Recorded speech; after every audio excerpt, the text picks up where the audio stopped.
Hello everyone, welcome back to my channel. Today I'm going to show you how to deal with your fabric, give you some tidbits on what I do in order to prep your hoop and transfer your pattern onto your hoop. I know a lot of kits that are purchased come with the fabric pre-printed with the design on it. A lot of people prefer that method. I completely understand. I've never used one myself because I always just make my own patterns. So I thought maybe if I just showed you what I did, it wouldn't maybe seem so intimidating to those that really enjoy having it just pre-printed. And if that's what you like and you want to stick with it, keep doing it. That's fine.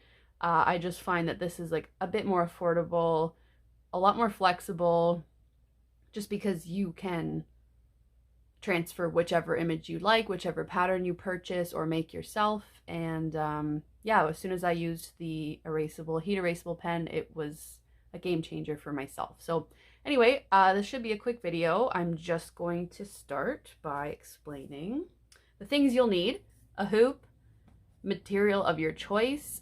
I just have these two pieces out because something I highly recommend if you're going to continue embroidery or have embroidery or cross stitch be something that you are passionate about, or turning into a side hustle or a business or a hobby just to make gifts for friends, I really recommend getting an iron.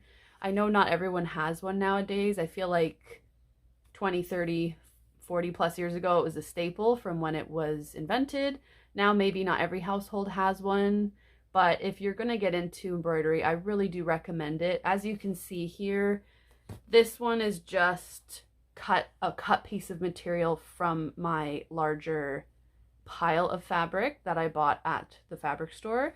And then this is what they look like when they're ironed. So I mean, it's not perfect, but it just gets all the wrinkles out. It gets the folds out, and it's just nicer to stitch on. I mean, once you've tightened the hoop, it's usually pretty taut and you can't see many wrinkles anyway, but fold lines are tricky to get out. And my experience is I'm very fortunate. I have an iron in the household. I use it. I just set it on cotton, give it a quick wand, maybe like that much, and that's it. It really does take it all out fairly quickly. So this one's not ironed. These pieces are ironed, and I just wanted to show they get cut in all different shapes and sizes because I just put the hoop that I'm going to be using down and I just kind of roughly cut around it. Comes from a bigger stash that looks like this for those of you who are buying your fabric from people online, from Etsy shops or other online stores that sell pre-cut fabric or sell fabric stashes. Please ignore the black fur. That is from my loving cat Coco. Her fur is on everything. So I bought probably 4 or 5 meters of this when it went on sale at Fabricland. Here in Canada we have a store called Fabricland. That's where I get my fabric from. I get asked a lot what material I use. It is a cotton twill, and I have just found that's what works best for me. It's thick enough that like you can't see your hand through it, and that's what I wanted. I don't want to have it where you can see every stitch through the hoop. It's one thing when you hold a hoop up to the light, no matter what you use, you're going to see your stitches on the back come through, but don't hold it up to the light. Like, don't display it that way. Display it against a wall. And when I use this anyway, I cannot see my stitches through it, which is what I'm looking for. It does come in a variety of color. I just choose white because I prefer working on the crisp white with my black hoops that I hand paint myself. I will be trying something on this peachy, pinky, and this like olive deep green in the near future. I'm excited. I just got small pieces to try out, but this is how they come. Like I said, I just put my hoop down and I try to make the most sense of it. I don't just stick it in the middle and cut. Like, go to the edge, find where you need. I'd cut up here and then I'd cut there, leaving just a small scrap on this one. So maybe I would just cut straight up because this is a smaller piece. But when you're working with a large piece, try and make sense of where you're going to be placing the hoop to get the most bang for your buck and not be wasteful with your material. So that's how the fabric comes. And once it is cut, like I said, it looks like this. This one has been ironed. It also probably has little bits on it of cat fur. So again, please excuse that. Something that I will be using momentarily to transfer the image is this light table. I don't know if you guys can see it. There we go. It is from Amazon. I had one before from the 90s that was still working okay, but one of the bulbs had blown and it was really thick and it was just older. So I have it as a backup, but this one I got from Amazon, and you just plug it into the wall and just touch it and you can adjust the brightness. I don't know how that's coming up. Oh yeah, you can see. So this one is great. I think it was 25 to 30 Canadian dollars on Amazon. If you just go on Amazon and put in light table, it should come up, and it's just basic. It's no like touch screen. There's no electronic components other than it produces light, and then you just turn it off. So I'm going to use this just to do the hoop prep because it's a flat surface, and right now I am on a bed. So again, my hoops I hand paint. I hand painted a bunch last night. They're all here, and I mean, if you guys need a video on how I paint them, I can make that as well. I just feel it's pretty self-explanatory. It's literally a paintbrush, dollar store black paint, and it takes a while to like get into a groove of what works for you, but you just go along the edges. The inside can be messy because this hoop and the fabric will be in there, so you will not see. So my cotton twill has two sides. One is it has lines on it. I don't know if you're able to see, but it has like a, again, sorry about the cat fur. It has lines to the weave, whereas this side is very flat and smooth. This is the side that I want to be stitching on and drawing on. If you look at your fabric and you see a difference other than your preference and kind of trial and error, like hit and miss, trying it out, just pick a side. I suggest doing it more on the smooth side, but maybe that's just my preference. So eventually we want this side in the hoop facing up. However, when I'm putting it in the hoop to start, I have to do it with the side I don't want because of how we have to transfer the image. Sorry, I said that wrong. This is a difficult one. I'm doing it on, is this right? No, it is right. Okay, so we want I was right. So you want the side that is the line side, or the side that you're not going to stitch on. If this doesn't matter to you, then just ignore this whole segment. All you have to do is center your material under your hoop. This is wound out slightly, placed on top, and pushed down. Whoops, I turned the light on. Pushed down. Now, at this point, I tighten it right away, and I'm kind of leaning over to do this, so this isn't my norm. Now I go around and just make sure that it's taut without pulling it too taut. I don't want it to get wobbly because you can see when that happens, especially with thinner fabrics like thinner cottons. Then I just re-tighten. It will chew up your fingers if you're going aggressively like I do, and when you're doing multiple. So I like to, as I just showed, paint hoops in bulk, and then I like to prep hoops in bulk. But again, it does chew up your finger in time, so I try to like just chill out, moisturize, and like give my finger a break. Good old trusty Scotch tape or clear plastic or whatever, invisible tape, to get rid of all of my lovely cat furs and any fabric bits of thread to get it nice and crisp. I do that on both sides. It's also important to work on a clean surface. Fur and hair is one thing, and threads, that's fine, it will come off, but not wet thread or greasy piece of fingers. Those things will damage your fabric, and then all of your beautiful embroidery will have been more or less for nothing.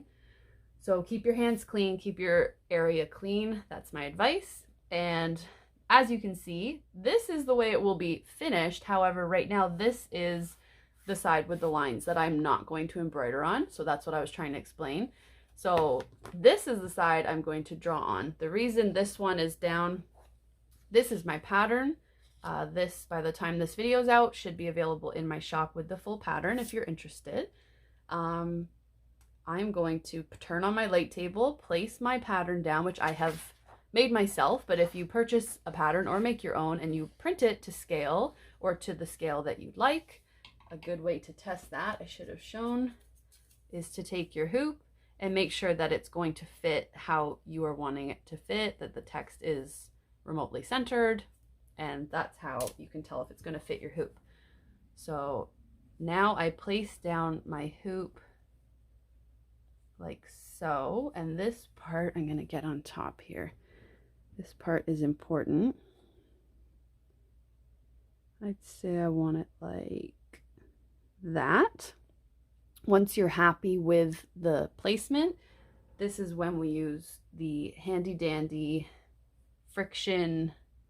Pilot Friction point pen. It says remove by friction. I think this thing on the end, when you're writing on paper, if you scribble, it goes away. So it basically, if you create heat, the ink goes away. I used to use a regular pen or pencil, and that's absolutely fine. You can use any writing utensil that's thin. I really do suggest a like ballpoint, very fine tip, not a thick marker, just to get those details. And again, with this being an erasable, heat erasable pen, once I've stitched, I iron on top, it all goes away. It does not come back. I have heard that it comes back under cold temperatures. So if you do have a shop, an Etsy shop or an online store that you're selling embroideries, and you use one of these pens and a customer comments when it arrives saying that there's marks on it, just tell them to use an iron on it gently, again, just like on top delicately, with just the tip of the iron, and it should come off. I have heard that. I've never had that happen myself, but whatever, it's out there, it could be true. So that's all you have to tell them. And now it's pretty basic. All I do is just like a pen. You want to go a little like slow and cautious because you are working on fabric, not paper. So you don't want to like pull the fabric up as you draw. If you've done your hoop tight enough, that shouldn't happen and you should be okay. But I mean, it is just different than drawing or writing on paper. And you just literally copy the pattern. So when you buy it pre-printed, I understand that it's a bit more convenient because it's already just printed on there and it's ready for you to go. But this is it. As long as you have access to a printer, which you think having my own business, I would have a really nice printer. Well, I don't. I go to the library. I'm going to have to get a new, cheaper printer just to print patterns. But I just got fed up with having issues in filling the ink. So my local library is pretty close, and you get 10 free prints a day. Like you can print 10 pages a day for free, and then after that it's like 10 cents. So I like to go there when I have a bunch of stuff to print. You can print it at work if that's allowed, or of course at home, just a regular printer on paper will do fine. Now, if you go like there, I went a little wonky. I don't know that you can tell. Whoever's doing it, they can always tell themselves, right? Others are probably like, what are you talking about? But I can see it because I know I just did it. Don't worry, when you stitch, you can fix any unstable lines. Like if I were to make this line really wobbly, well then I just wouldn't stitch really wobbly. You can just use your eyeballs and your judgment. I shouldn't have said eyeballs. You should just use your judgment and your own eyes to adjust any wobbly bits or anything that you may not have traced perfectly. It'll never be perfect, but you know what I mean. So that's that side. You want to make sure that your fabric is pretty tight against the paper.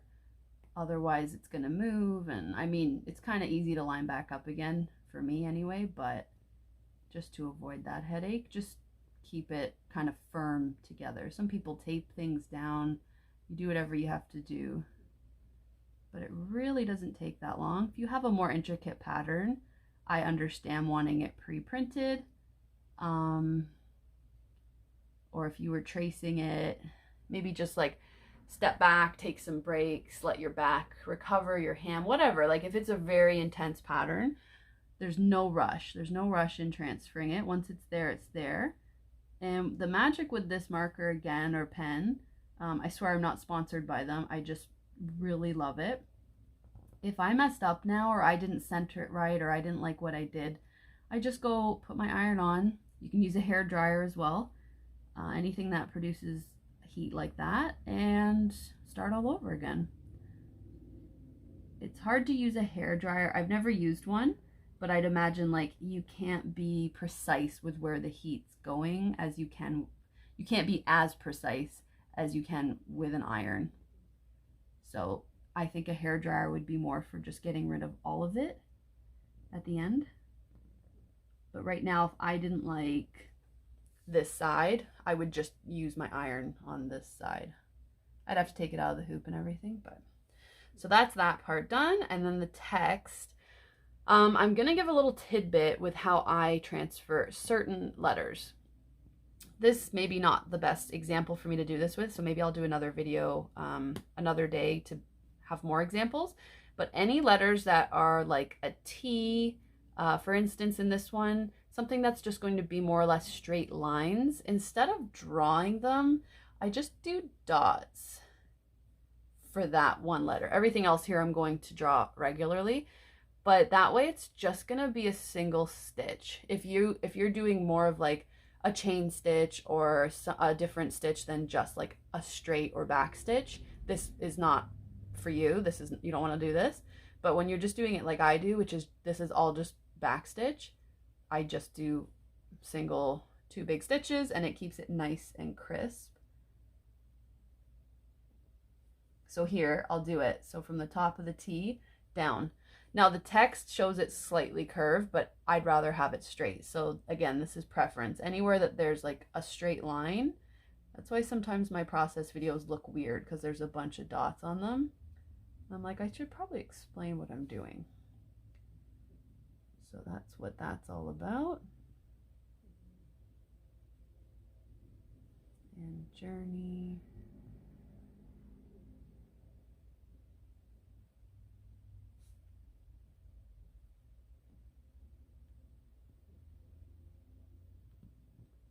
And there it is. So transfer complete. Again, when it's off, it looks weird with the dots, but if you just reference the pattern, you'll be like, oh yeah, it's just going to be a straight stitch here, down, here, down, here. Anywhere you want to do a straight line.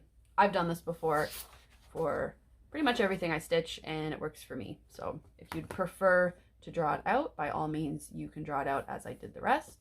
Once it's transferred, once it's transferred, you undo the hoop.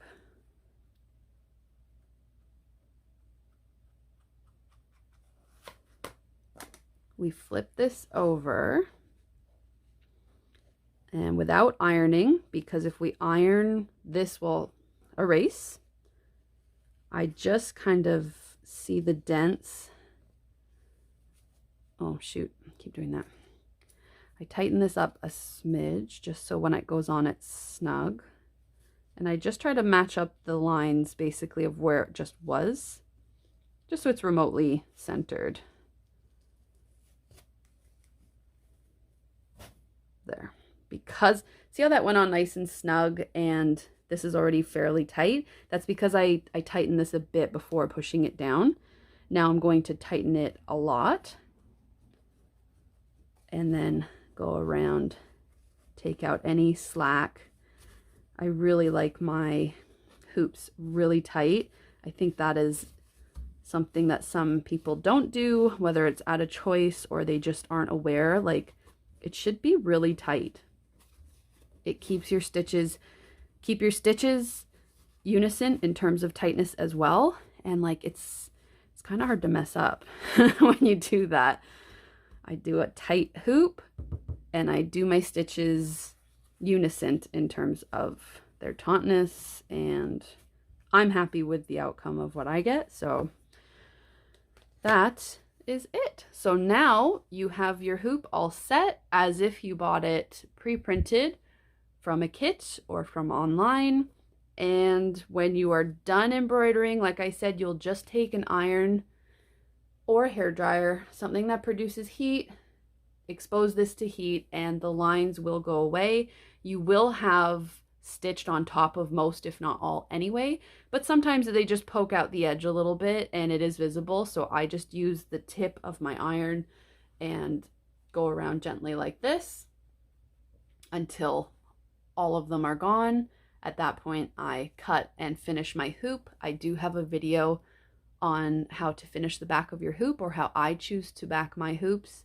I like to leave the back exposed to show all of the hard work and details that go into it, but there are many different ways. If you don't like how I do it, YouTube and other sites are full of examples. But this is how I transfer my embroideries for every single embroidery I do, and so far so good. It has worked well for me. Hopefully this helps some of you out, and maybe you'll even be willing to try printing patterns and transferring them yourself. If you have any questions, please leave them in the comments below. If you have any suggestions for other videos you'd like, or just any questions in terms of embroidery or cross stitch, please leave it in the comments. If I can answer, I absolutely will, and or I'll make another video on the subject. But for now, happy stitching. Thank you so much for watching, and I will see you next time. Take care.